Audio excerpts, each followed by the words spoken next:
Pour bien comprendre la pensée de notre Maître et Seigneur Jésus, nous devons nous pénétrer de cette idée que tout ce que Jésus a fait, il l'a fait de propos délibérés.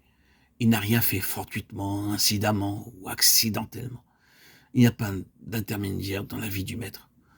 Tout se tient et se rattache directement d'une manière ou d'une autre au but qu'il s'est proposé, à son intention irrévocable.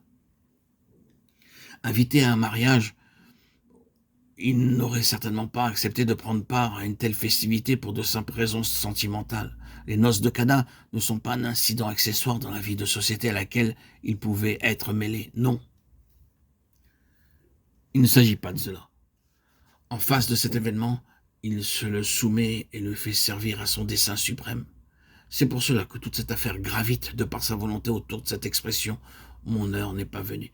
Il y a une relation positive entre ce commencement des signes, Jean 2,11, et sa gloire. L'heure est venue, voici le Fils de l'homme est livré aux mains des pécheurs. Entre ces deux points extrêmes, il y a deux étapes. Elle prépare et annonce, vrai jalon pour le lecteur, l'approche du dénouement.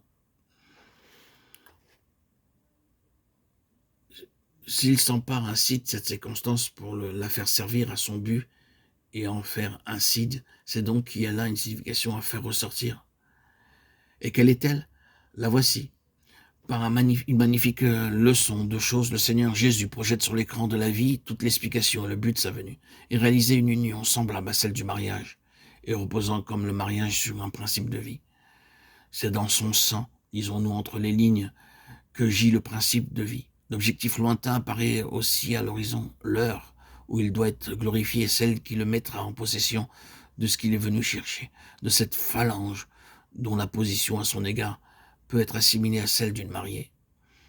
D'emblée, on se reporte à cette révélation intérieure qui fera dire à Paul « Mariez, aimez vos femmes comme Christ a aimé l'Église et s'est donné lui-même pour elle ». La voilà la conclusion lointaine du miracle de Cana. C'est avec cela qu'il faut mettre en relation à la fois son heure et sa gloire. Pour énoncer la chose plus simplement, nous dirons voilà de quoi le Fils de l'homme a besoin pour manifester sa gloire. D'une Église qui soit unie à lui de même façon, sur la base de cette vie sans pareil pour laquelle il s'est donné. Ce mariage de Cana, qui n'eût été par ailleurs qu'une manifestation quelconque de la vie de société en Galilée, Jésus s'en saisit, lui donne un sens et en fait l'occasion et le signe précurseur d'un plan déjà tout arrêté. C'est bien là le commencement des signes, vrai sens de Jean 2,11. Le miracle par excellence, mort et résurrection grâce auquel il obtiendra son Église, projette ici son ombre ou sa lumière du fond de l'avenir. Il se laisse deviner, pressentir, une union fondée sur une vie qui se livre tout entière. Mon heure, semble-t-il dire, c'est celle-là. Comme nous l'avons fait remarquer, c'est de propos délibérés qu'il fait ce pas en avant vers la réalisation de son objectif. Retenons, avant d'aller plus loin, cette pensée centrale. Nous en aurons besoin. La vie dont il est question ici est destinée à appartenir en commun à tous les membres d'un corps en raison de la relation personnelle qui les unit à Christ. Et cette relation est exactement symbolisée par le mariage. Et c'est par la résurrection de Christ que cette union se consomme. Dieu nous a fait renaître par la résurrection de Jésus-Christ. 1 Pierre 1,3.